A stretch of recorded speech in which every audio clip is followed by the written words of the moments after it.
Segundo, los gobiernos radicales 1916-1930.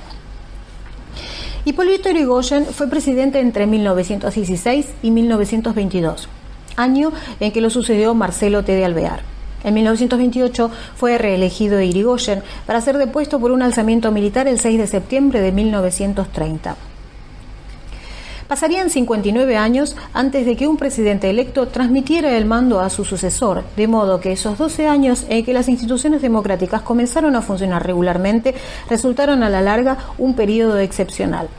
Aunque los dos eran radicales y habían compartido las largas luchas del partido, ambos presidentes eran muy diferentes entre sí y más diferentes aún fueron las imágenes que de ellos se construyeron. La de Yrigoyen fue contradictoria desde el principio. Para unos, era quien todo probidad y rectitud venía a develar el ignominioso régimen y a iniciar la regeneración. Hubo incluso quienes lo vieron como una suerte de santón laico. Para otros era el caudillo ignorante y demagogo, expresión de los beneficios de la democracia. Alvear, en cambio, fue identificado para bien o para mal con los grandes presidentes del viejo régimen, y su política se asimiló con los vicios o virtudes de aquel.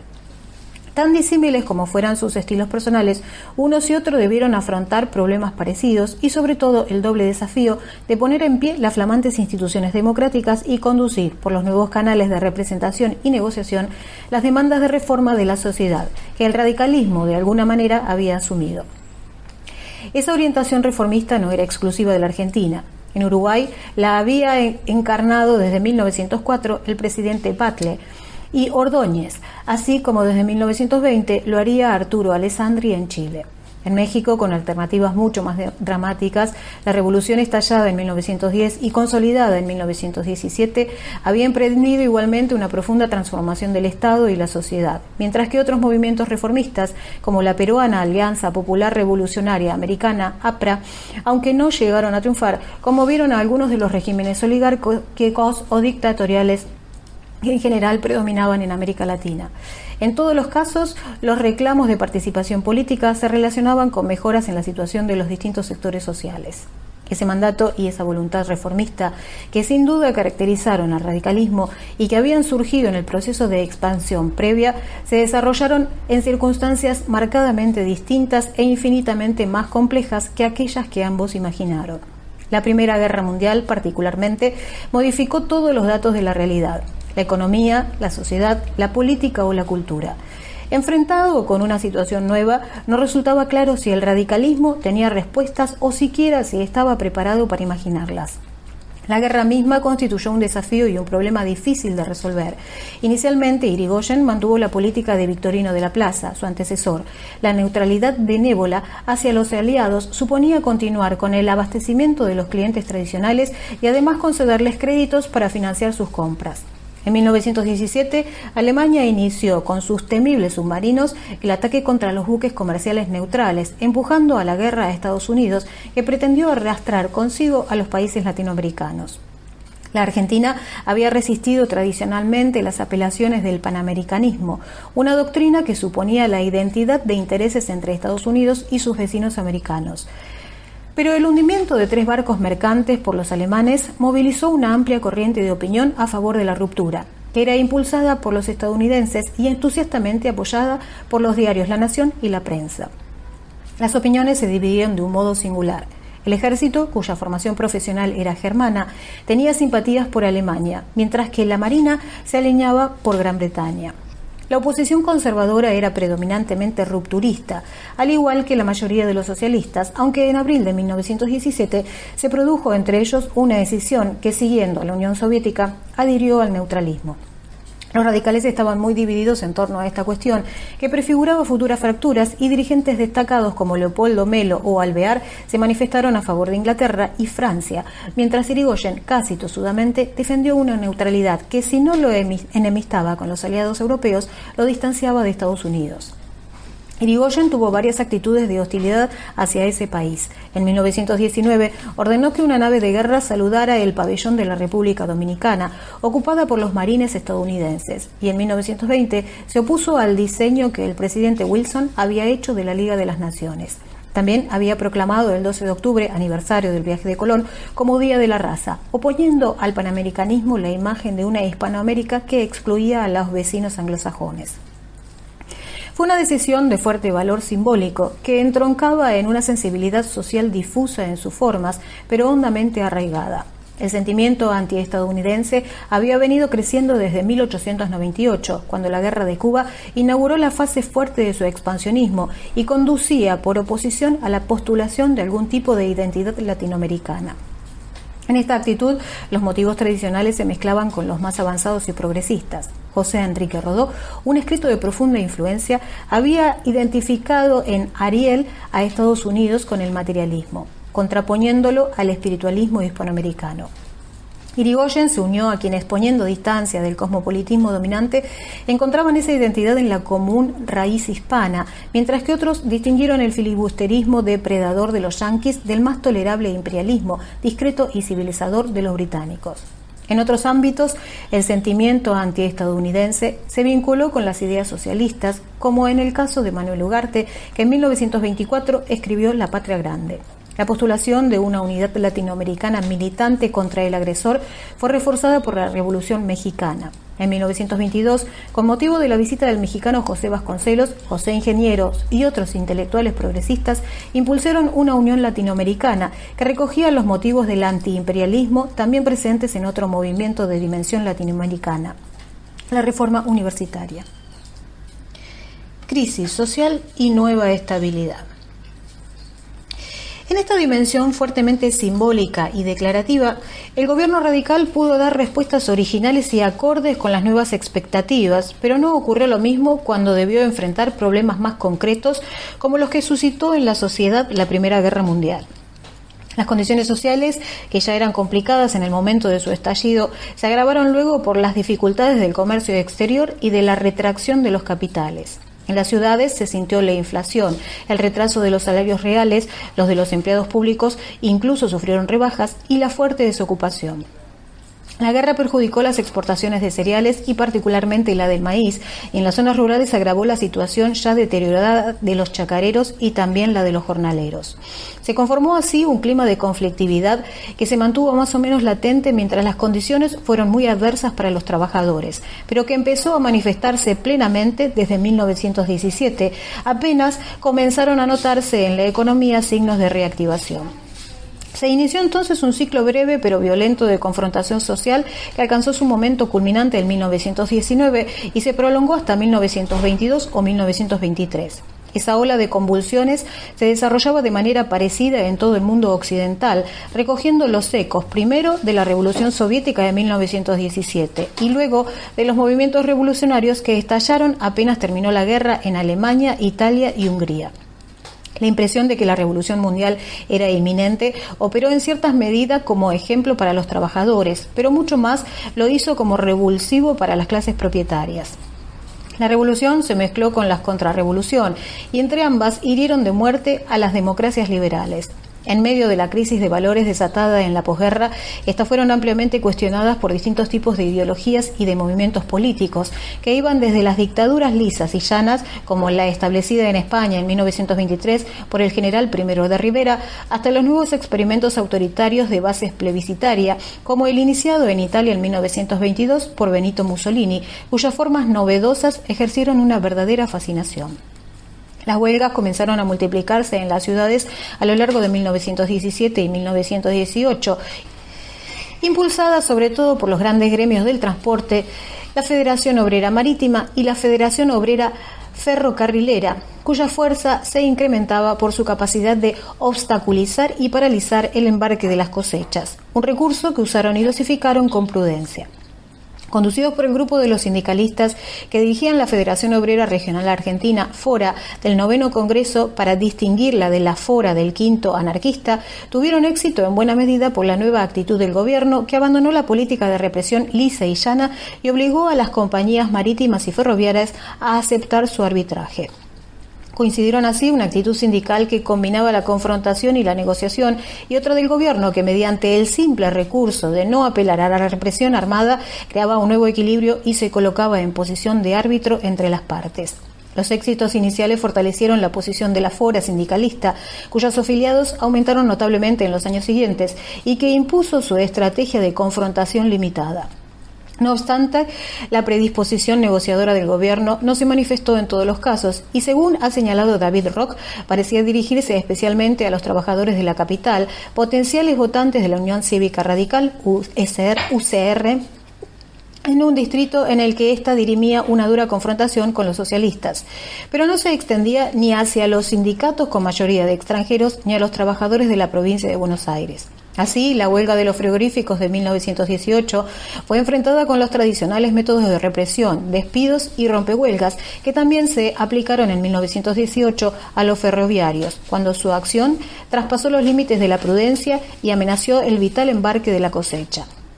Tanto los sindicalistas como el gobierno transitaban por una zona de equilibrio muy estrecha, que la propia dinámica del conflicto terminó por clausurar a lo largo de 1919, cuando la ola huelguística llegó a su culminación. En enero, con motivo de una huelga en un establecimiento metalúrgico del barrio obrero de Nueva Pompeya, se produjo una serie de incidentes violentos entre los huelguistas y la política que abandonó la pasividad y reprimió con ferocidad. Hubo muertos de ambas partes y pronto la violencia se generalizó. Una sucesión de breves revueltas no articuladas, espontáneas y sin objetivos precisos hizo que durante una semana la ciudad fuera tierra de nadie, hasta que el ejército encaró una represión en regla. Contó con la colaboración de grupos de civiles armados organizados desde el Círculo Naval que se dedicaron a perseguir a judíos y catalanes que identificaban con maximalistas y anarquistas. Todavía por entonces el gobierno pudo apelar a sus contactos con los socialistas y los dirigentes de la Fora para acordar el fin de la huelga inicial de Bacena, así como para negociar el cese del largo y pacífico conflicto que simultáneamente mantenía el gremio marítimo. La Semana Trágica, así se la llamó, galvanizó a los trabajadores de la ciudad y de todo el país. Lejos de disminuir el número y la intensidad de las huelgas, aumentaron a lo largo de 1919. Infinidad de movimientos fueron protagonizados por trabajadores no agremiados, pertenecientes a las más variadas actividades industriales y de servicios, entre quienes la consigna de la huelga general ayudaba a la identificación y unificación. Estos movimientos coincidieron con un nuevo pico de las movilizaciones rurales.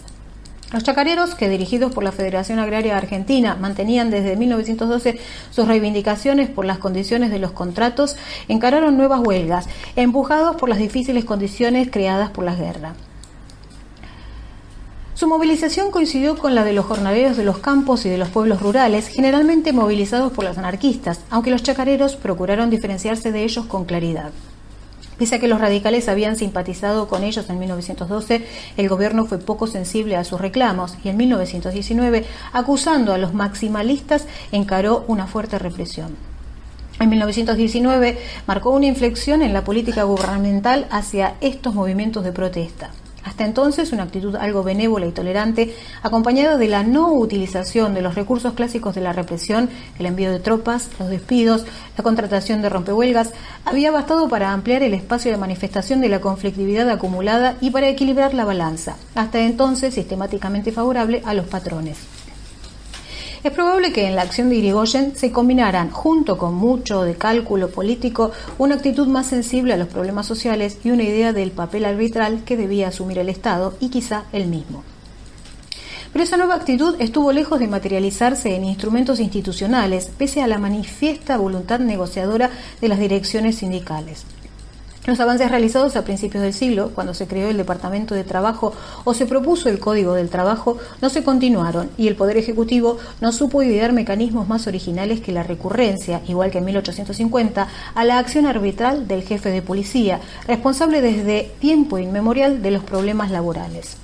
Tampoco el Congreso asumió que debía intervenir en los conflictos urbanos, considerándolos una mera cuestión policial, aunque sí lo hizo con los chacareros. En 1921 sancionó una ley de arrendamiento que tenía en cuenta la mayoría de sus reclamos acerca de los contratos y que sin duda contribuyó, junto con un retorno de la prosperidad agrícola, a acallar los reclamos de quienes cada vez más se definían como pequeños empresarios rurales.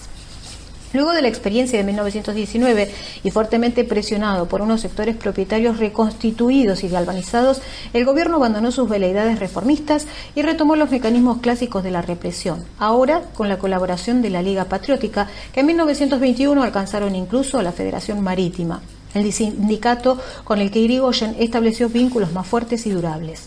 Por entonces, y por diferentes razones, la ola huelguística se había atenuado en las grandes ciudades, aunque perduraba en zonas más alejadas y menos visibles. En el enclave quebrachero que la Forestal había establecido en el norte de Santa Fe, en el similar de Las Palmas en el Chaco Austral o en las zonas rurales de la Patagonia. En esos lugares, los anónimos e impredecibles efectos de la coyuntura económica internacional, traducidos por empresas voraces e incontroladas en acciones concretas en perjuicio de los trabajadores, hicieron estallar entre 1919 y 1921 fuertes movimientos huelguísticos. El gobierno autorizó a que fueran sometidos mediante sangrientos ejercicios de represión militar que alcanzaron justa celebridad, como en el caso de la Patagonia.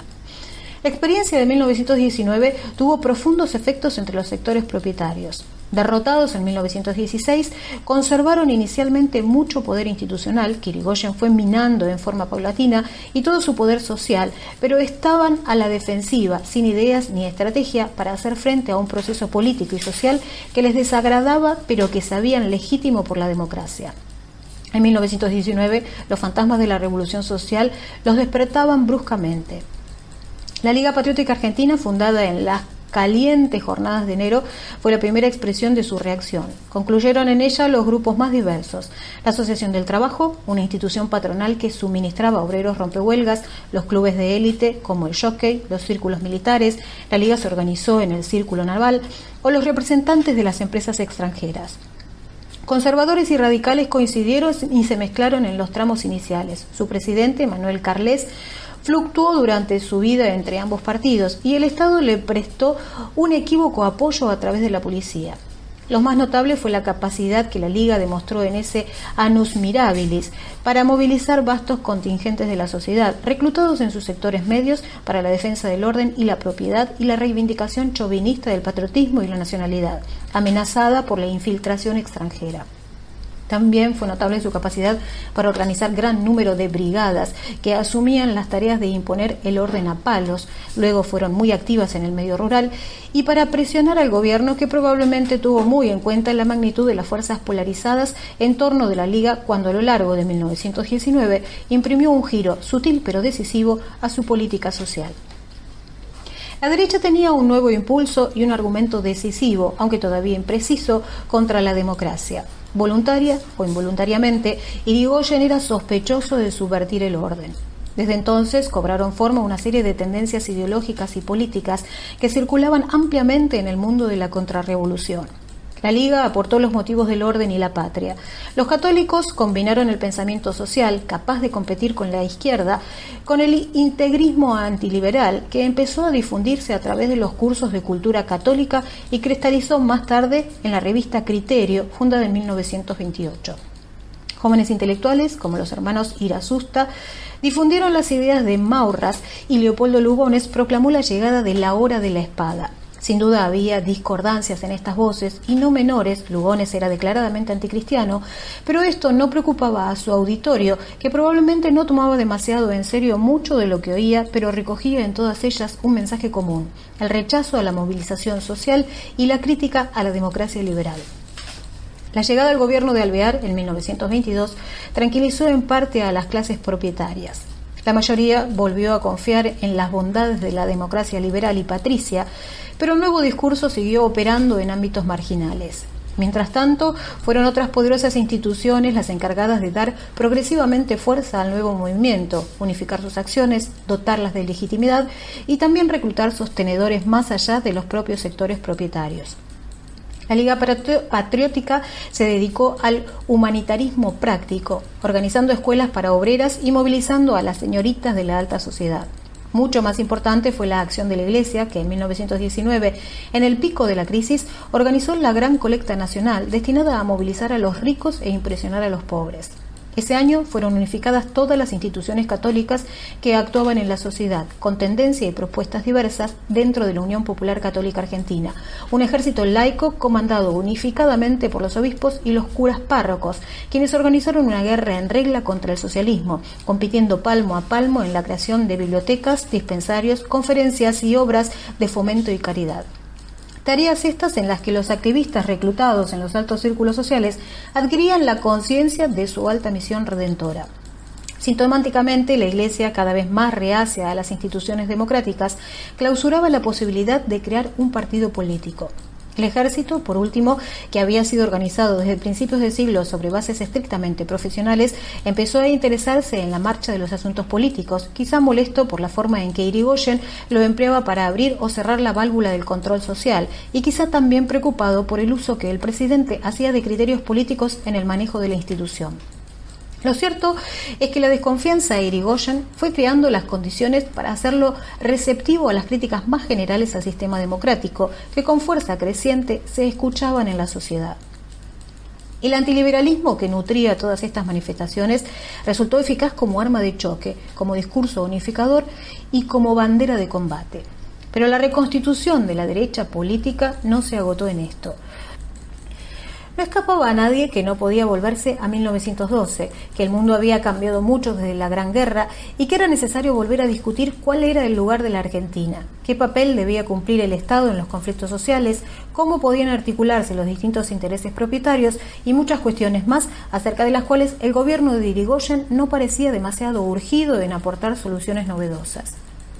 La Liga Patriótica organizó congresos donde representantes de los más diversos sectores discutieron sobre todo esto y también lo hicieron a través de las publicaciones del Museo Social Argentino o en la revista de Economía Argentina que Alejandro Bunge fundó en 1918. Una Argentina distinta requería ideas nuevas y en ese sentido la discusión fue intensa.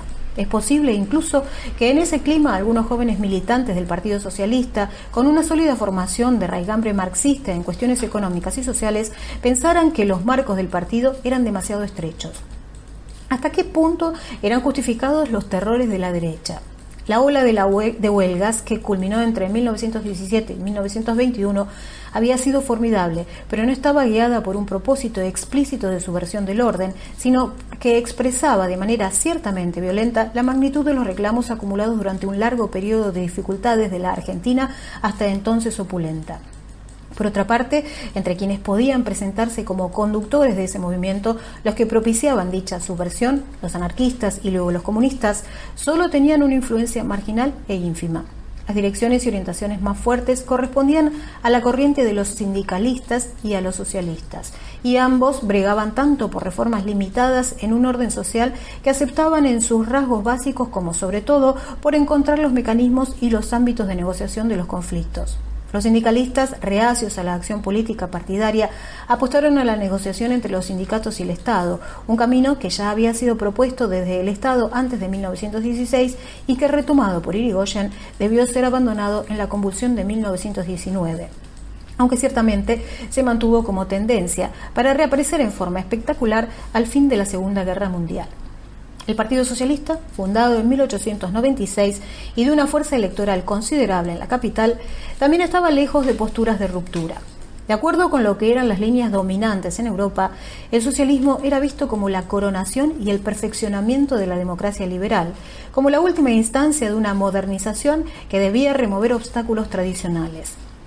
Entre ellos, los socialistas subrayaban lo que llamaban la política criolla, en la que englobaban junto al conservadurismo tradicional al radicalismo al que se opusieron con fuerza.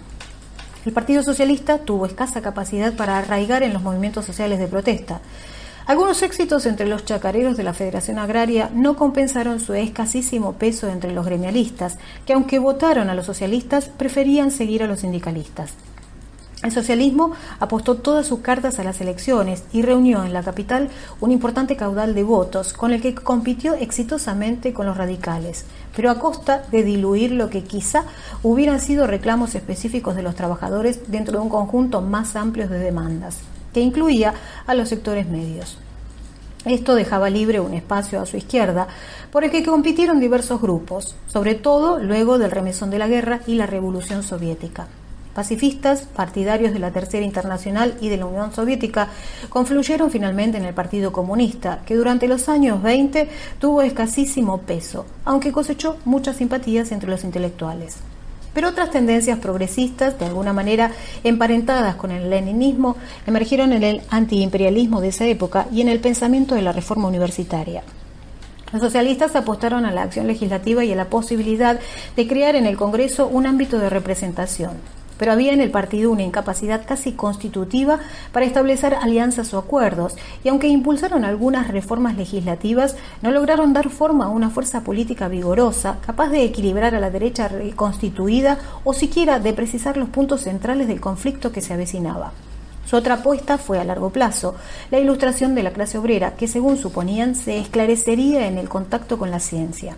De ahí su intensa acción educadora a través de centros, bibliotecas, conferencias, grupos teatrales y corales y la Sociedad Luz. La difusión de ciertas prácticas en los grandes centros urbanos atestigua adecuadamente los cambios que, superada la crisis social, estaban experimentando los trabajadores y la sociedad toda. El fin de la lucha gremial intensa, la reducción de la sindicalización y el debilitamiento de la Unión Sindical Argentina dan testimonio de la atenuación de los conflictos sociales. La Unión Ferroviaria, fundada en 1922 y convertida en cabeza indiscutida del sindicalismo, expresó el nuevo tono de la acción gremial.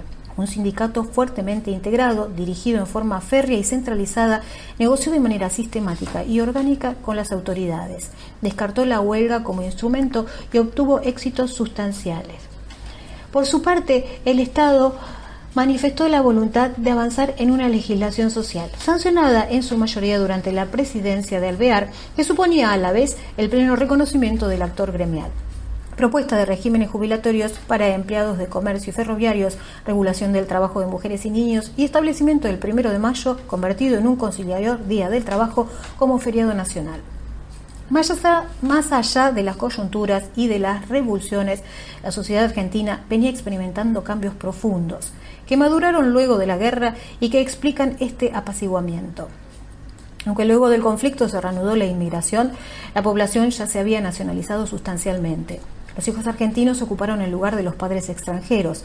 Las asociaciones de base étnica empezaron a retroceder frente a otras en las que la gente, sin distinción de origen, se agrupaba para actividades específicas y la cuestión nacional, que tanto preocupó en el centenario, empezó a desdibujarse.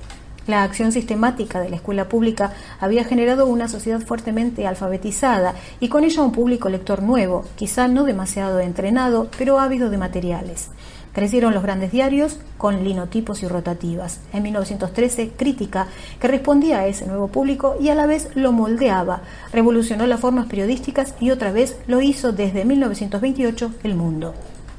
Las variadas necesidades de información y de entretenimiento fueron satisfechas por los magazines, que siguieron la huella de Caras y Caretas y culminaron en Leoplan, o un amplio espectro de revistas especializadas como El Gráfico, Pichiquen, Titbis o El Hogar. En los años siguientes a la guerra hicieron furor las novelas semanales, un género entre sentimental y tenuemente erótico, mientras que las necesidades culturales o políticas más elaboradas eran satisfechas primero por las ediciones españolas de Sempere y luego por las bibliotecas de Claridad o Tor. En una sociedad ávida de leer, estas publicaciones eran vehículo eficaz de diversos mensajes culturales y políticos que circulaban también por las bibliotecas populares o las conferencias. Muchos leían para entretenerse.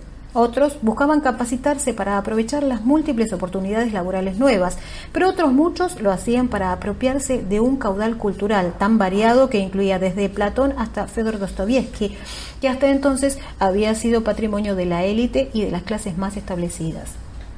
La expansión de la cultura letrada formó parte del proceso de movilidad social propio de una sociedad que era esencialmente expansiva y de oportunidades. Fruto de ella eran esos vastos sectores medios, en cuyos miembros podían advertirse los resultados de una exitosa aventura del ascenso.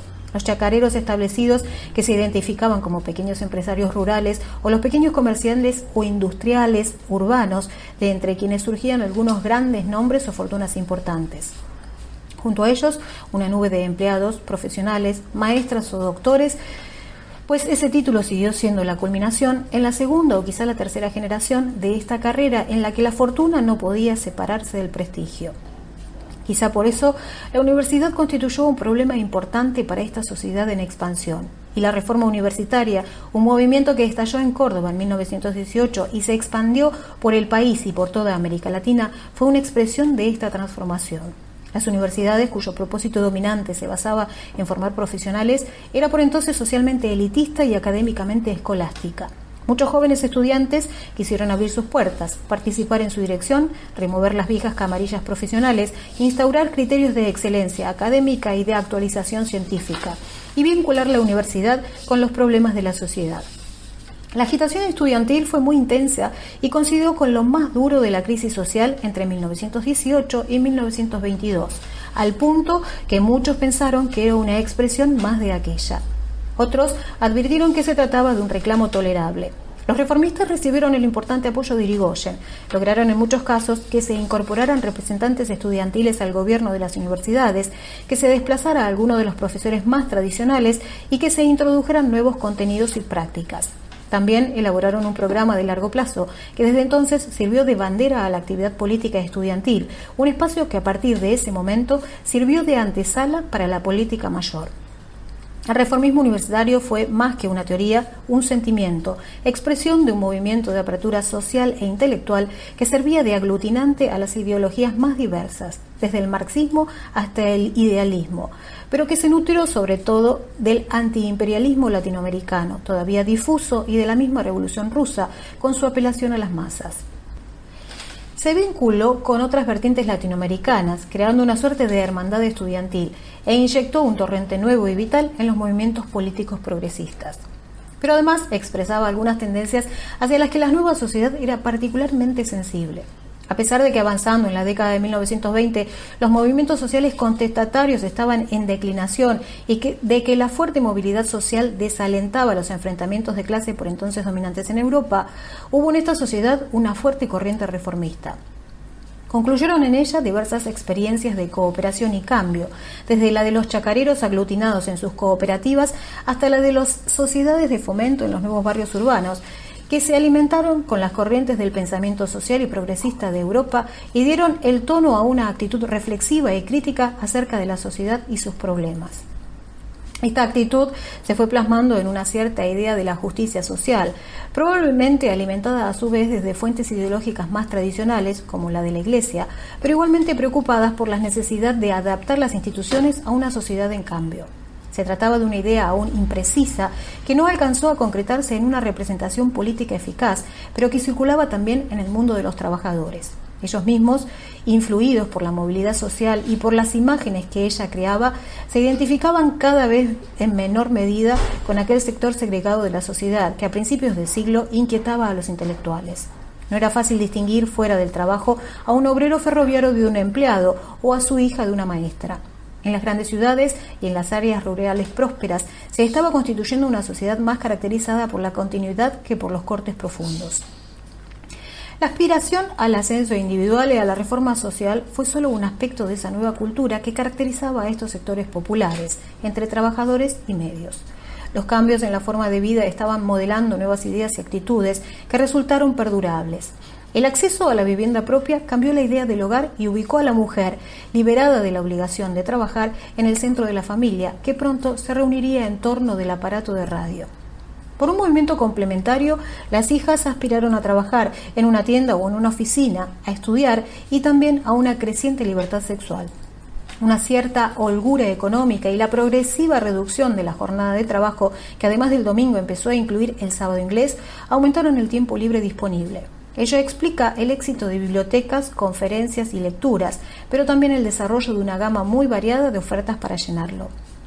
El teatro había llegado a su apogeo ya hacia 1910. En las ciudades, las salas se multiplicaron, tanto en el centro como en los barrios, y los grandes actores, como Florencio Parravicini, fueron quizás las primeras figuras que gozaron de una popularidad indiscutida. Después de la guerra, los gustos se deslizaron del tradicional sainete a la nueva revista con bataclanas y con canciones. El tango fue definitivamente aceptado por la sociedad y despojado de los rastros de su origen prostibulario. El tango canción y el fonógrafo hicieron la popularidad de los cantantes, mientras las partituras, junto con los infaltables pianos, lo afincaron en las clases de clase media, en las casas de clase media. Por entonces se cimentó la popularidad de Enrique Delfino, Enrique Santos Discépolo y Carlos Gardel, quien sin embargo solo alcanzó su consagración popular en la década siguiente, a través de las películas que filmó en el extranjero. El cine, mudo hasta 1929, ejerció una fuerte atracción. Las salas proliferaron en las ciudades y la cultura popular que se estaba acuñando, quizá marcadamente criolla, se nutrió de algunos nuevos elementos universales. Así, los nuevos medios de comunicación multiplicaban su influencia sobre las formas de vida y sobre las actitudes y los valores de esta sociedad expansiva. También operaron sobre la sensibilidad deportiva, asociada desde principios del siglo con una actitud vitalista y con las concepciones higiénicas y el placer por el ejercicio y el aire libre, que desde la élite se habían ido difundiendo en la sociedad. La creación de clubes deportivos fue una de las formas características del impulso asociacionista general. Progresivamente, algunas de sus actividades se transformaron en espectáculos masivos que los medios de comunicación proyectaban desde su ámbito local originario hacia todo el país. En 1921 se constituyó la Liga Profesional de Fútbol y de la mano de la radio y la prensa escrita, los clubes de fútbol porteños agregaron un nuevo elemento de identificación nacional, quizá tan fuerte como los símbolos patrios o la figura de Hipólito Yrigoyen. La tendencia a la homogeneización de la sociedad en torno a una cultura compartida por sectores sociales diversos se acompañó de un proceso igualmente significativo de diversificación de funciones. Una de sus manifestaciones fue la constitución de un mundo intelectual y artístico, que aunque estuvo impulsado por la creciente demanda cultural de la sociedad, definió una forma de funcionamiento que le era propia. Como ha puntualizado David Viñas, a diferencia de los gentleman escritores de fines de siglo, los artistas y los escritores se sintieron profesionales, y algunos lo fueron plenamente. Tuvieron sus propios ámbitos de reunión, cafés, redacciones, galerías y revistas, y sus propios criterios para consagrar el mérito o abominar de la mediocridad. En 1924, Buenos Aires tuvo una vanguardia iconoclasta y combativa. Ese año Pettoruti trajo el cubismo. Ernest Ansermet introdujo la música impresionista y se fundó la revista Martín Fierro, que en torno de la estética ultraísta nucleó a muchos de los nuevos escritores ansiosos de criticar a los viejos. Otros muchos abrazaron la consigna del compromiso social y la utopía del comunismo, y entre ambos grupos, identificados con Florida y Boedo, se entabló una aguda polémica. Los puntos de coincidencia y los intercambios eran probablemente más que los de oposición, pero lo cierto es que los intelectuales empezaron a practicar por entonces un nuevo estilo de discusión en el que la realidad local resultaba inseparable de la de Europa, Estados Unidos y la propia Unión Soviética, quizás más idealizada que conocida. La economía en un mundo triangular. Con la Primera Guerra Mundial, mucho más que con la crisis de 1930, terminó una etapa de la economía argentina, la del crecimiento relativamente fácil sobre rumbos claros. Desde 1914 se ingresa en un mundo más complejo, de manejo más delicado y en el que el futuro era relativamente incierto, al punto de predominar las dudas y el pesimismo, que solo en algunos círculos se transformaba en desafío para la búsqueda de nuevas soluciones. La guerra puso de manifiesto en forma aguda un viejo mal, la vulnerabilidad de la economía argentina, cuyos nervios motores eran las exportaciones, el ingreso de capitales, de mano de obra y la expansión de la frontera agraria. La guerra afectó tanto las cantidades como los precios de las exportaciones e inició una tendencia a la declinación de los términos del intercambio. Las exportaciones agrícolas sufrieron primero el problema de la falta de transportes, pero acabado el conflicto se planteó otro más grave y definitivo: el exceso de oferta en todo el mundo y la existencia de excedentes agrícolas permanentes que impulsó a cada gobierno a proteger a sus agricultores. Más profunda fue la caída de las exportaciones ganaderas luego de 1921. Durante la guerra hubo repatriación de capitales, pero al finalizar esta fue evidente que los tiempos del flujo fácil y automático habían terminado, pues los inversores de Gran Bretaña y los demás países europeos no estaban ya en condiciones de alimentarlo. Su lugar fue ocupado por los banqueros estadounidenses como Morgan, que también estaban comprometidos con los préstamos a Europa, de modo que el flujo estuvo condicionado a la situación económica general. El país experimentó con violencia los efectos de la coyuntura europea. Vivió una fuerte crisis entre 1913 y 1917. Se recuperó entre ese año y 1921, especialmente porque regularizó su comercio de guerra. Sufrió entre 1921 y 1924 el sacudón de la reconversión de posguerra y conoció un periodo de tranquilidad durante los años dorados hasta 1929, que sin embargo bastó para dar el tono general al periodo. La principal novedad fue la fuerte presencia de Estados Unidos, que aquí, como en otras partes del mundo, ocupó los espacios dejados libres por los países europeos, en mayor o menor medida derrotados en la guerra. La expansión económica de Estados Unidos en la década de 1920 se manifestó en primer lugar en un fuerte impulso exportador de automóviles, camiones y neumáticos, para los que la Argentina se convirtió en uno de sus principales clientes, fonógrafos y radios, maquinaria agrícola y maquinaria industrial. Para asegurar su presencia en un mercado tentador y saltar por sobre eventuales barreras arancelarias, las grandes empresas industriales, General Motors, General Electric, Colgate, entre otras, realizaron aquí inversiones significativas que al principio se destinaron solo a armar localmente las piezas importadas. También avanzaron sobre las empresas de servicios públicos, electricidad y tranvías, como propietarias y como proveedoras, en particular de los ferrocarriles del Estado, los únicos que por entonces crecieron. A diferencia de las inversiones británicas, y salvo en el caso de la maquinaria agrícola, las estadounidenses no contribuían a generar exportaciones y con ellas divisas. Como por otra parte las posibilidades de colocar nuestros productos tradicionales en Estados Unidos eran remotas, pese a algunas expectativas iniciales, esta nueva relación creaba un fuerte desequilibrio en la balanza de pagos que se convirtió en un problema insoluble. Por otro lado, la vieja relación especial con Gran Bretaña se sostenía sobre bases mínimas. Las compras británicas de cereales y carnes, que pagaban con los beneficios obtenidos por la venta de material ferroviario, carbón, textiles y con las ganancias que daban los ferrocarriles y otras empresas de servicios. Sus insuficiencias eran cada vez más evidentes. Los suministros eran caros. Gran Bretaña no podía satisfacer las nuevas demandas del consumo y el capital británico era incapaz de promover las transformaciones que impulsaba el estadounidense. Pero a la vez, la Argentina carecía de compradores alternativos, particularmente para la carne, sobre todo después de 1921. Hostilizados de modo creciente por los estadounidenses, que ya antes de la guerra los habían desplazado de los frigoríficos, los británicos podían presionar sobre el gobierno argentino con volcar sus compras a los países del Commonwealth, una alternativa, por otra parte, reclamada por quienes querían introducir a Gran Bretaña en el nuevo mundo del proteccionismo. En suma, como ha subrayado Arturo O'Connell, la Argentina era parte de un triángulo económico mundial, sin haber podido equilibrar las diferentes relaciones.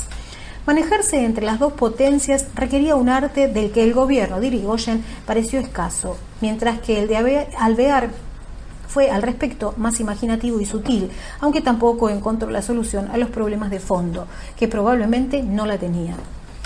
Pero además se requería un arte especial para enfrentar las situaciones de crisis, cuando los conflictos entre las partes se exacerbaban y las pérdidas se descargaban en los actores más débiles, los productores locales o quienes trabajaban para ellos.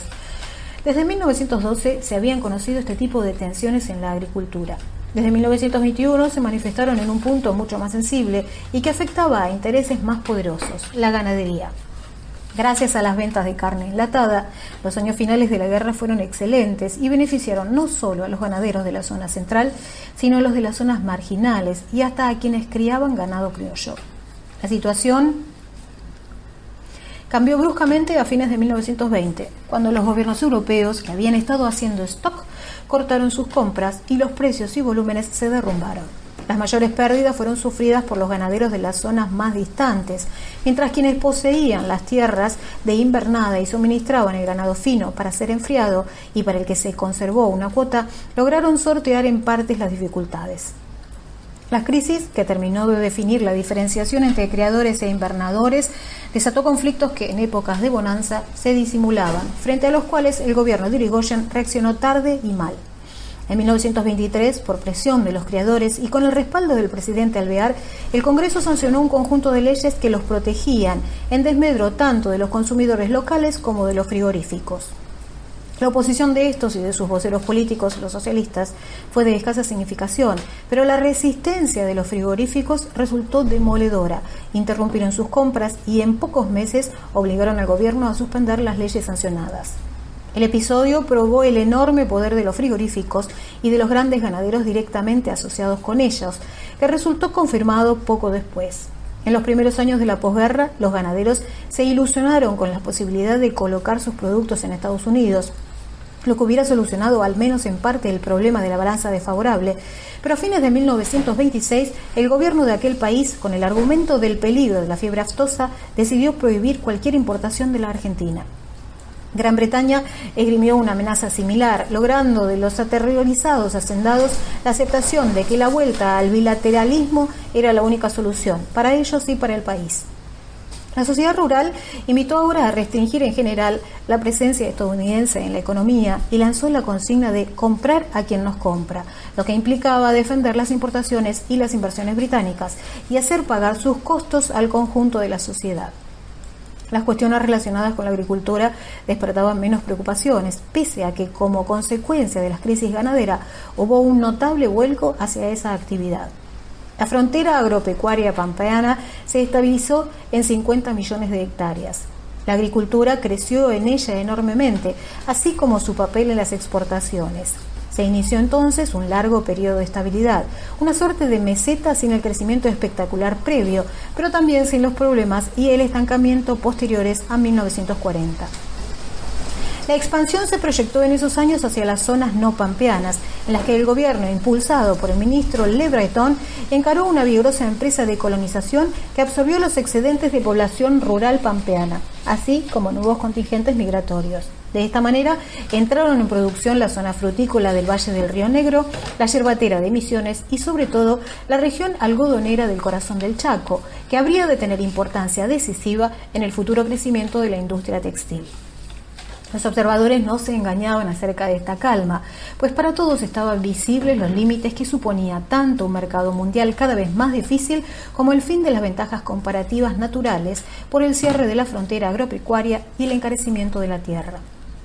A eso se sumaba la escasez de inversiones, salvo en la mecanización de la cosecha, que solucionó el problema de la reducción en la mano de obra disponible, sobre todo por la desaparición progresiva de los migrantes golondrinas.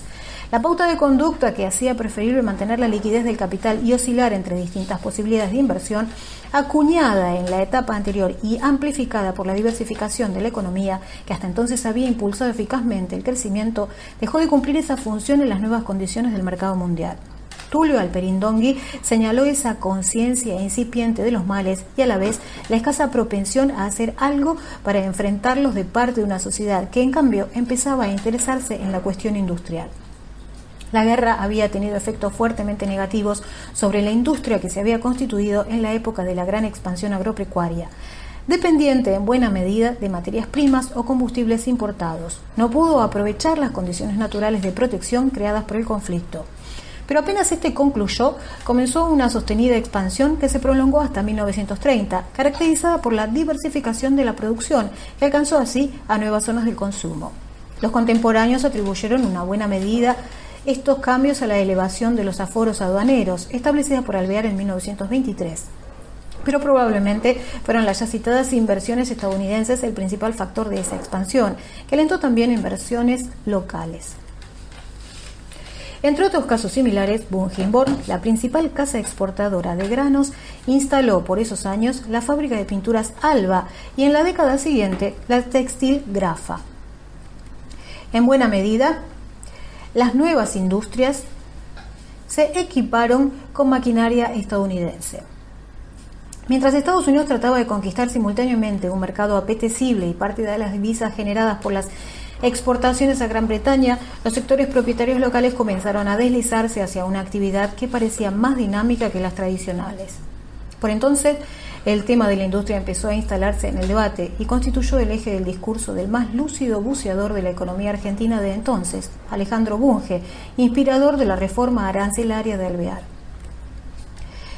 Es posible, como ha planteado Javier Villanueva, que en escala limitada tal reforma apuntara a alentar mediante alguna traba al comercio las inversiones estadounidenses sin aumentar los conflictos con Gran Bretaña, preocupada tanto por el destino de las divisas como por la creciente competencia en algunos rubros de su antiguo negocio y particularmente los textiles.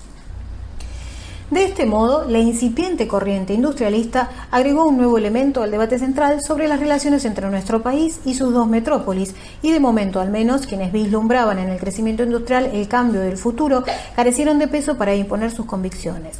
La propia Unión Industrial se sumó al grupo de los partidarios de comprar a quien nos compra, una fórmula que por otra parte había sido acuñada por el embajador británico. Ni la cuestión agraria ni la industrial estaban en el centro de la preocupación de los gobernantes, mucho más angustiados por los problemas presupuestarios. La guerra había puesto en evidencia la precariedad del financiamiento del Estado, apoyado básicamente en los ingresos de aduana y en los impuestos indirectos y respaldado por los sucesivos préstamos externos. Todo ello se redujo fuertemente en los dos periodos de crisis y coincidió con el advenimiento de la administración radical, que por diferentes motivos debía encarar gastos crecientes. El gobierno de Irigoyen necesitó primero recursos para su política social y luego para la amplia distribución de empleos públicos, que constituyó su principal arma política en los últimos años. Desde 1922, Alvear empezó con una política fiscal ortodoxa y redujo fuertemente los gastos hasta que, por necesidades de la lucha interna con el irigoyenismo, debió apelar, aunque con más moderación, a la misma distribución de puestos que su antecesor, quien cuando volvió al poder en 1928 hizo uso generoso de ese recurso. En ambos casos, los gastos del Estado aumentaron respecto de épocas anteriores, pero sobre todo su composición difirió sustancialmente, reduciéndose la parte de inversiones en beneficio de los gastos de administración, donde los empleados públicos tenían un peso fuerte.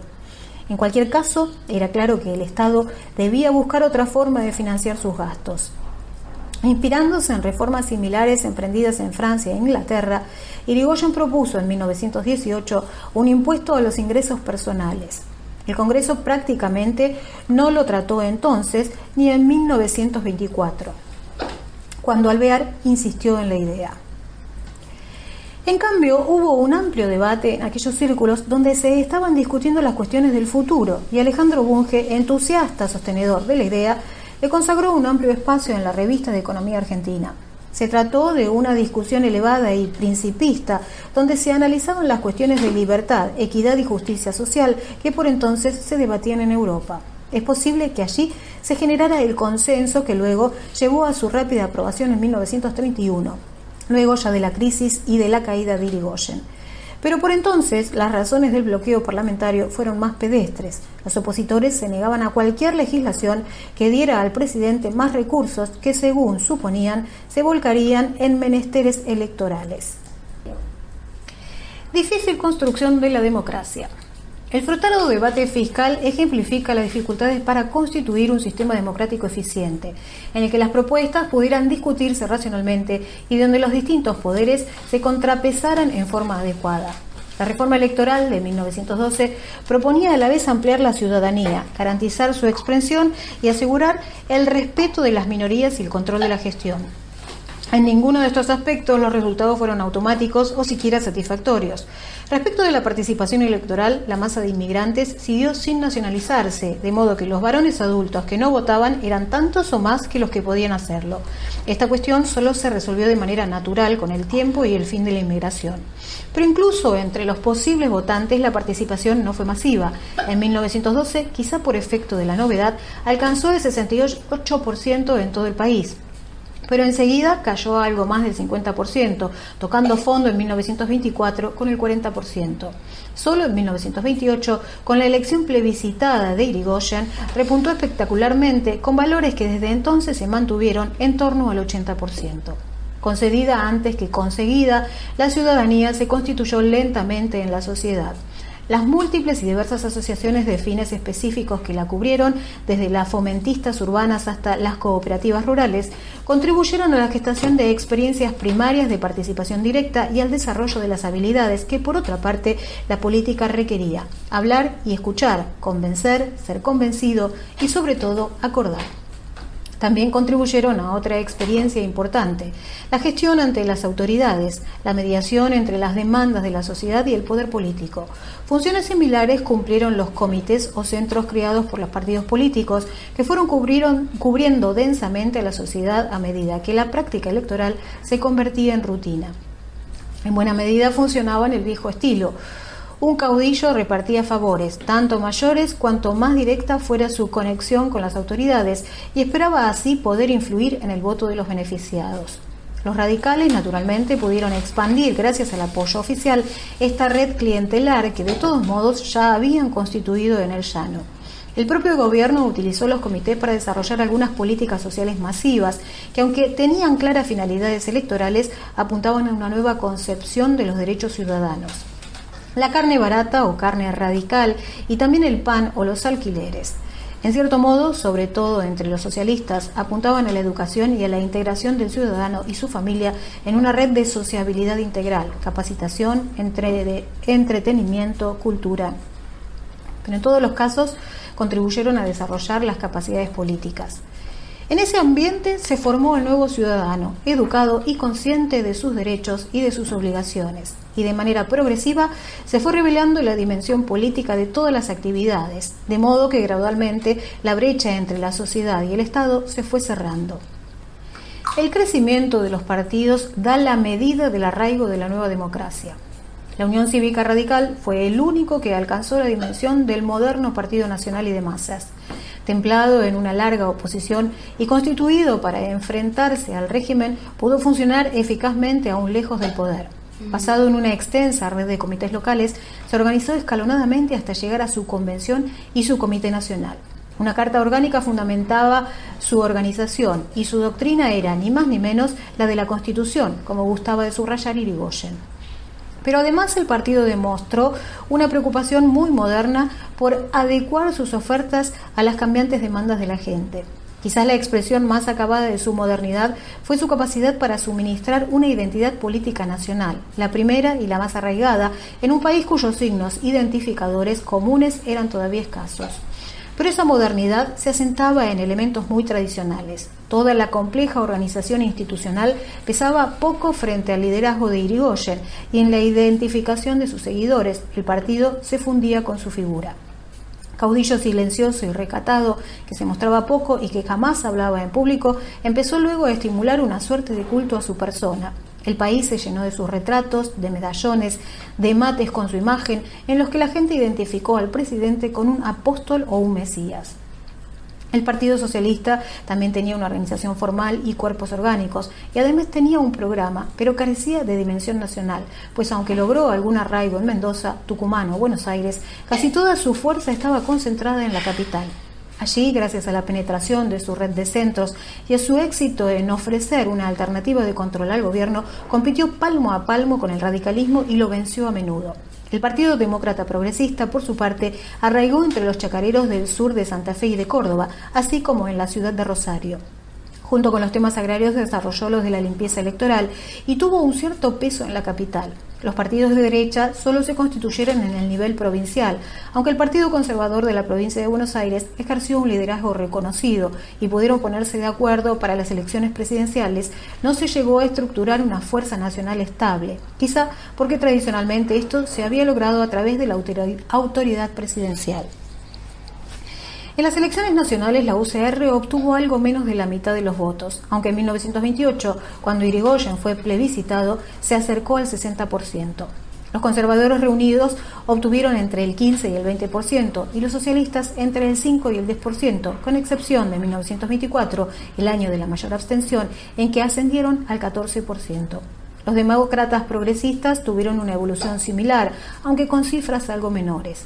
Así, la UCR fue en realidad el único partido nacional y solo enfrentó oposiciones fuertes pero locales en cada una de las provincias, incluyendo grupos escindidos de su tronco como el bloquismo sanjuanino o el lencinismo mendocino. La participación finalmente arraigó y se canalizó a través de los partidos, como lo testimonian las cifras de 1928 y la intensa politización previa de toda la sociedad, que al fin estaba haciendo uso de la democracia. Pero en cambio, el delicado mecanismo institucional, que también es propio de las democracias, no llegó a constituirse plenamente y la responsabilidad les cupo a todos los actores. La reforma electoral preveía un papel importante para las minorías, de control del Ejecutivo desde el Congreso. Esa relación, que de algún modo podía remitirse a las prácticas institucionales anteriores, se mezclaba con otras nuevas que debía aprenderse entre el presidente y la oposición. Si bien las relaciones del gobierno con los sectores tradicionales no fueron malas al comienzo, 5 de los nuevos ministros eran socios de la sociedad rural. Las que mantuvo con la oposición política fueron desde el principio difíciles.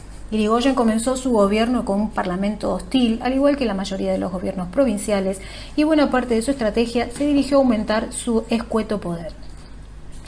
Para ganar las elecciones usó ampliamente el presupuesto del Estado, repartiendo empleos públicos entre sus punteros, aunque en Buenos Aires la competencia con los socialistas lo llevó a emplear métodos más modernos. En 1918 logró obtener la mayoría en la Cámara de Diputados, pero la clave seguía pasando por el control de los gobiernos provinciales, decisivos a la hora de votar. No vaciló en intervenir las provincias desafectadas, organizando luego elecciones en las que triunfaban sus candidatos, y así su poder aumentó considerablemente, aunque nunca logró afirmarse en el Senado y tropezó con dificultades imprevistas en diputados, donde los legisladores opositores empezaron a encontrar aliados en muchos radicales que no aceptaban los métodos del presidente. Irigoyen planteó un conflicto con el Congreso desde el primer día de su mandato, cuando descartó la tradicional ceremonia de la lectura del mensaje y envió una breve comunicación que leyó un secretario. Simbólicamente desvalorizaba al Congreso y desconocía su autoridad, del mismo modo en que lo hizo todas las veces que aquel, por la vía de la interpelación, intentó controlar sus actos. El presidente y sus ministros no solo no asistieron, sino que le negaron injerencia en los actos del Ejecutivo. Este cortocircuito institucional fue más evidente aún con las intervenciones federales. Durante los 6 años se sancionaron 19 y solo Santa Fe nunca fue intervenida. Solo en 4 ocasiones se solicitó una ley parlamentaria para intervenir provincias administradas por radicales, en las que había que terciar en conflictos internos. En 15 ocasiones se hizo por decreto, ignorando al Congreso, para eliminar gobiernos adversos y dar vuelta a situaciones provinciales. El método, nada diferente al de Juárez Selman o Figueroa Alcorta, fue exitoso. En 1922, el oficialismo solo perdió en 2 provincias. Si Irigoyen reiteraba prácticas muy arraigadas que otros retomarían luego, su justificación era novedosa. El presidente debía cumplir un mandato y una misión, la reparación, para la que había sido plebiscitado, y eso lo colocaba por encima de los mecanismos institucionales. Quizá por eso el apóstol empezó a ser deificado por sus seguidores. Más allá del contenido de esa reparación, lo cierto es que los mecanismos democráticos difícilmente pudieran arraigar en ese clima de permanente avasallamiento autoritario. Es curioso que quienes se convirtieran en custodios de la pureza institucional fueran aquellos que en otras ocasiones, antes y después, manifestaron escaso aprecio por dichos mecanismos. Lo cierto es que tanto conservadores como radicales disidentes, encabezados por el hábil Vicente Gallo, se hicieron fuertes en la defensa del orden institucional y lo hicieron enconadamente junto con socialistas y demoprogresistas, y hasta salieron a la calle en el agitado año 1918 para reclamar por sus fueros. De ese modo, mientras el radicalismo y su caudillo hacían una contribución sustancial a la incorporación ciudadana a la vida política en un estilo tradicional y moderno a la vez, fallaban no solo en el afianzamiento, sino en la puesta en valor ante la ciudadanía del sistema institucional democrático. Como Sáenz Peña, Alvear se benefició de la máquina montada, que en 1922 lo eligió canónicamente y con escasa oposición. Es posible que su elección por Irigoyen apuntara a limitar esperanzas con unos sectores opositores cuya gravitación reconocía. Pero Alvear avanzó mucho más en ese camino. En su gabinete solo se sentó un irigoyenista, el ministro de Obras Públicas. Limitó la creación de nuevos empleos públicos y aceptó las funciones de control que institucionalmente le correspondían al Parlamento, cuyas relaciones cultivó con cuidado. Sobre todo, no dispuso de intervenciones federales por decreto. El aparato partidario reaccionó en primer término, pues la distribución de pequeños empleos públicos era la principal herramienta de los caudillos locales. El popular Irigoyen fue contrapuesto al oligárquico Alvear. Pero además, Alvear se fue apoyando en quienes en distintas ocasiones se habían opuesto a Irigoyen o habían cuestionado sus métodos, y los seguidores del viejo caudillo pronto formaron una corriente cada vez más hostil al gobierno.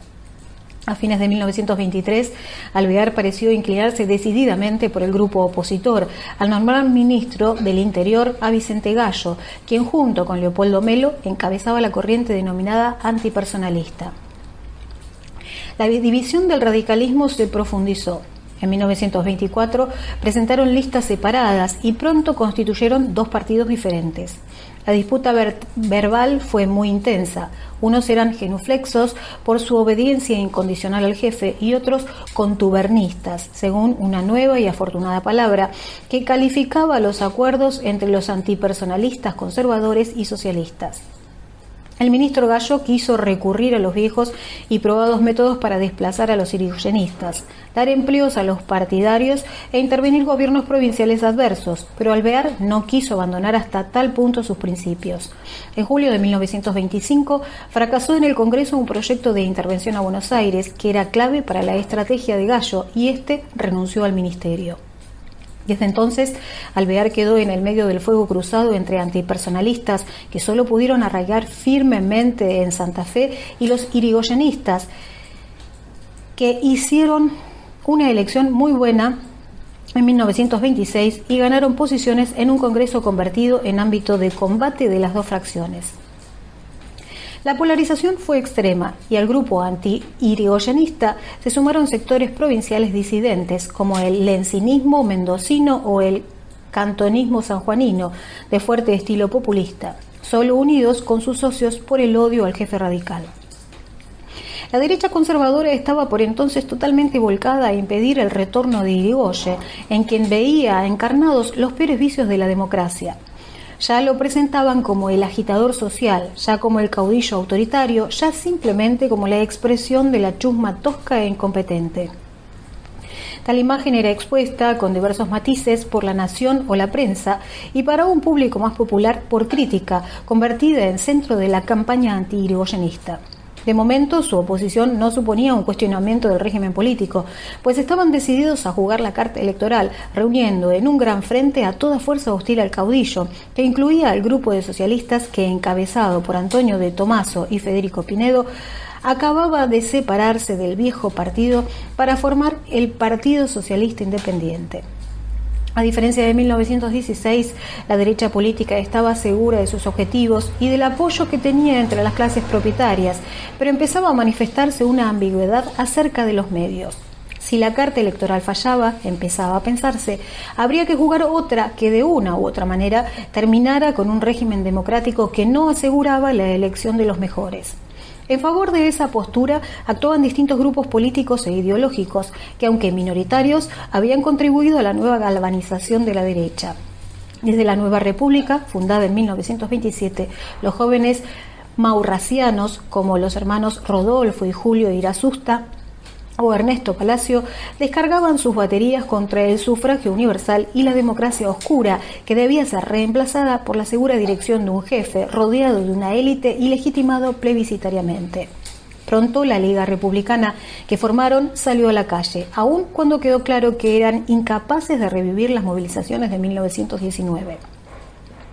Una marcha sobre Roma era impensable, de modo que los ojos se volvieron hacia las Fuerzas Armadas, a las que Leopoldo Lugones ya había apelado en 1924 en unas conferencias que el Ejército editó para consumo de sus oficiales y que La Nación ya había difundido en aquella ocasión. La adhesión manifiesta del general José Félix Uriburu, que acababa de pasar a retiro, permitía sin duda alentar esperanzas de un golpe militar regenerador, y esa era la oferta que desde los grupos nacionalistas se hacía a una élite todavía indecisa entre la vieja República Liberal y las promesas de la nueva República Nacionalista. Las expectativas de los nacionalistas con las Fuerzas Armadas eran exageradas, máxime cuando no había una crisis social que justificara, como en 1919, la revisión de los principios institucionales en los que habían sido sólidamente educadas. Si las Fuerzas Armadas experimentaron malestares varios durante el gobierno de Irigoyen, todo se solucionó en el periodo siguiente. Bajo la conducción del general Justo, ministro de Guerra, se habían reequipado adecuadamente y grandes edificios junto con grandes maniobras le habían dado al ejército una buena visibilidad social. El presidente Alvear se mostraba sensible a los planteos del grupo de los ingenieros militares, preocupados desde la Primera Guerra Mundial por la cuestión de las dependencias críticas. En 1927 se creó la fábrica militar de aviones y desde 1922 un militar, Enrique Mosconi, presidía Yacimientos Petrolíferos Fiscales, YPF, creado por Irigoyen cuando su periodo ya expiraba. Bajo la dirección de Mosconi, que al igual que Justo era ingeniero militar, la empresa se expandió en la explotación y gracias a la construcción de su refinería en La Plata, avanzó en el mercado interno, poblando el país con sus característicos surtidores. Pero simultáneamente y al calor de la expansión del automóvil, también crecieron las grandes empresas privadas, la británica Shell y la estadounidense Standard Oil, que actuaba en Salta, de modo que la competencia empezó a convertir el petróleo en un tema de discusión pública. Las Fuerzas Armadas y particularmente el Ejército estaban ocupando un lugar cada vez más importante en el Estado y en la medida en que definían intereses propios se convertían en un actor político de consideración. También ellas estaban asediadas por propuestas diversas. La relación de sus oficiales con la derecha liberal tradicional era estrecha, así como era sólido el profesionalismo inculcado por el general Justo, pero también eran estrechas sus vinculaciones con la Liga Patriótica y fuerte la interpelación que llegaba desde los nuevos ideólogos nacionalistas. La vuelta del gobierno de Irigoyen reactualizó viejos resquemores por su tendencia a manejar los ascensos con los criterios del comité y sin duda polarizó a los oficiales como al país todo. Pero significativamente en las elecciones del círculo militar de 1929 se impulsó la Liga del general Mosconi contra otra simpatizante con la oposición. Quien se perfilaba como la cabeza natural de ella, el general Uriburu, dirigía sus acciones desde el Jockey Club y en realidad carecía de sólido arraigo en un ejército cuya conducta era todavía un enigma. La vuelta de Irigoyen. Desde 1926 la opinión se polarizó en torno de la vuelta de Irigoyen y la discusión se propagó a todos los ámbitos de la sociedad. El irigoyenismo, impulsado por una camada de nuevos dirigentes, desarrolló ampliamente su red de comités y fortaleció la imagen mítica del caudillo. Aunque tradicionalmente Irigoyen se había negado a identificar su causa regeneradora con cualquier programa definido de manera explícita, en esta ocasión utilizó, junto con la consigna de derrotar al contubernio, la bandera de la nacionalización del petróleo. Se trataba de una situación curiosa, pues durante su primera presidencia el tema no le había preocupado mucho, mientras que los mayores avances en esa línea debían atribuirse sin duda a la administración de Alvear. Pero como empezaba a descubrirse en la democracia de masas, las consignas son eficaces por la cantidad de motivos ideológicos que logran reunir. En los años anteriores, el problema petrolero se había instalado en la discusión pública y la presencia extranjera era asociada con su manifestación más agresiva, la estadounidense de la Standard Oil. La bandera de la nacionalización coincidía con la prédica de los sectores militares preocupados por asegurar la autarquía del país respecto de los recursos estratégicos. Se vinculaba con la nueva y fuerte hostilidad de los sectores terratenientes hacia Estados Unidos a partir del conflicto de las carnes y enraizaba finalmente en un sentimiento antiestadounidense de más larga data que asociaba unívocamente la metrópoli del norte con el imperialismo. Pero sobre todo da la impresión de que de alguna manera el petróleo aparecía como la panacea que aseguraría la vuelta a la prosperidad, una fuente de rentas tan abundante que con ellas podría asegurarse a la vez el bienestar de los sectores propietarios, del Estado y de la sociedad que de un modo u otro obtenían sus recursos de ambos. Es difícil saber cuánto influyó esta bandera, ciertamente moderna, en la campaña y cuánto una adhesión mucho más personal al viejo caudillo. Lo cierto es que su victoria de 1928 fue triplemente notable, por la cantidad de gente que participó, por los votos que recibió Irigoyen, que rondaron el 60%, y por haber sido obtenida casi desde el llano sin la bendición presidencial. El proyecto de nacionalización, aprobado por la Cámara de Diputados, se detuvo en el Senado y hasta tanto lograra resolver la cuestión, Irigoyen se dedicó a otra que afectaba más directamente sus relaciones con los sectores propietarios. Invitada por el presidente, vino al país una misión comercial británica encabezada por Lord Davernon. El acuerdo firmado estableció fuertes concesiones comerciales a los británicos, asegurándoles el suministro de materiales a los ferrocarriles del Estado, así como un arancel preferencial a la seda artificial, a cambio de la garantía de que seguirían comprando la carne argentina. Este tratado, que suponía importantes concesiones sin un beneficio claro, muestra a Irigoyen solidarizado con la corriente fuerte entre la élite de robustecer las relaciones bilaterales con Gran Bretaña, en desmedro de las nuevas con Estados Unidos. Pero esta coincidencia no bastaba frente a la exacerbación del conflicto político. Lanzado a conquistar el último baluarte independiente, el Senado, el gobierno apeló a los clásicos mecanismos.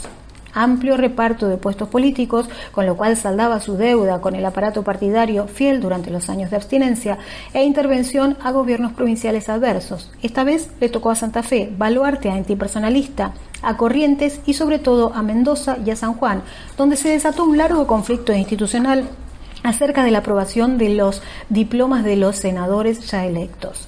En esas provincias, donde ya se habían registrado episodios de violencia, se agregó uno nuevo, el asesinato de Carlos Washington Lencinas, el caudillo mendocino, en un acto en el que la intervención federal apareció comprometida.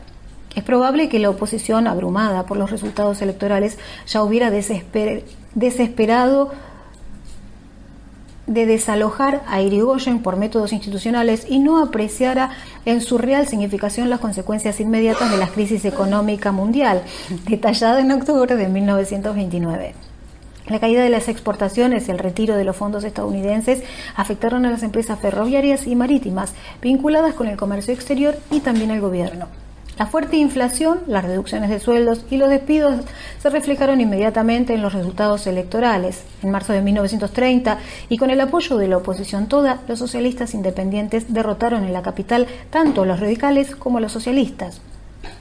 Y en otros puntos, el gobierno también retrocedió.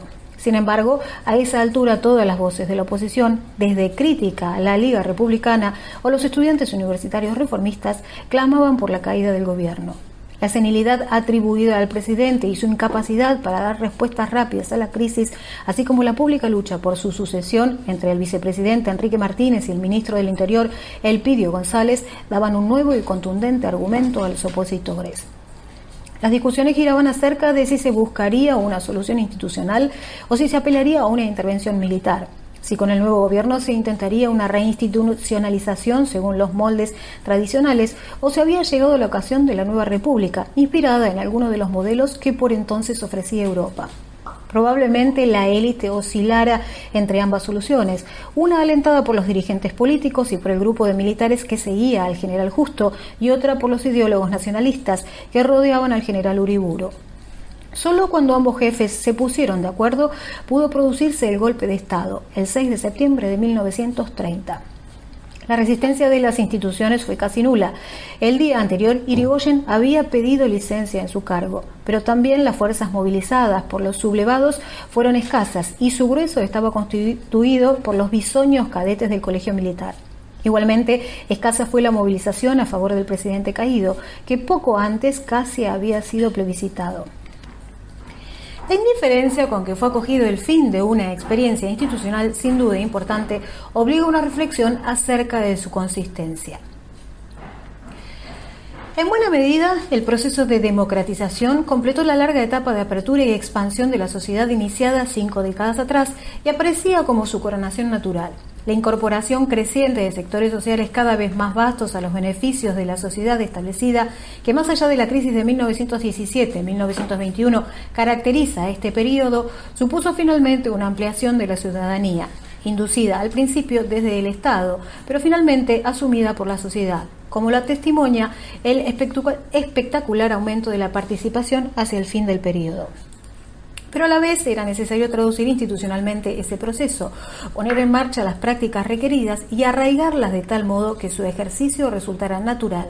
Y aquí los gobiernos radicales no lograron avanzar lo suficiente como para que esas instituciones aparecieran para la sociedad como un valor que debía ser defendido. Podría decirse que el radicalismo no logró desprenderse de las prácticas corrientes en el viejo régimen, aquellas estigmatizadas con una expresión muy gráfica, el unicato, y subordinó el desarrollo de las nuevas prácticas a las exigencias de la antigua costumbre. Por su parte, una oposición a menudo facciosa hizo poco por hacer semejar la enconada lucha política a un diálogo constructivo entre gobierno y oposición, e hizo mucho menos por defender a ultranza unas instituciones de las que las clases propietarias desconfiaron desde el principio. El balance no estaría completo si no se agregara que democracia y radicalismo advinieron en el preciso momento en que las circunstancias propicias para su florecimiento cambiaban en forma brusca. Por más que la sociedad tardara en percatarse de ello, la Primera Guerra Mundial modificó sustancialmente los datos del funcionamiento de nuestra economía. puso en cuestión el lugar que el país ocupaba en el mundo y desató una serie de conflictos internos que en ocasiones se manifestaron con violencia. Quien gobernara el país no podía conformarse con las antiguas fórmulas y debía inventar respuestas imaginativas. Si además pretendía gobernarlo democráticamente, tenía que encontrar las formas institucionales de resolución de los conflictos, ampliando los espacios de representación y de discusión, así como los mecanismos estatales de regulación, y en ambos aspectos el déficit de las administraciones radicales fue grande. Estas cuestiones, tanto o más que las vinculadas con la democracia institucional, dominaron el periodo siguiente.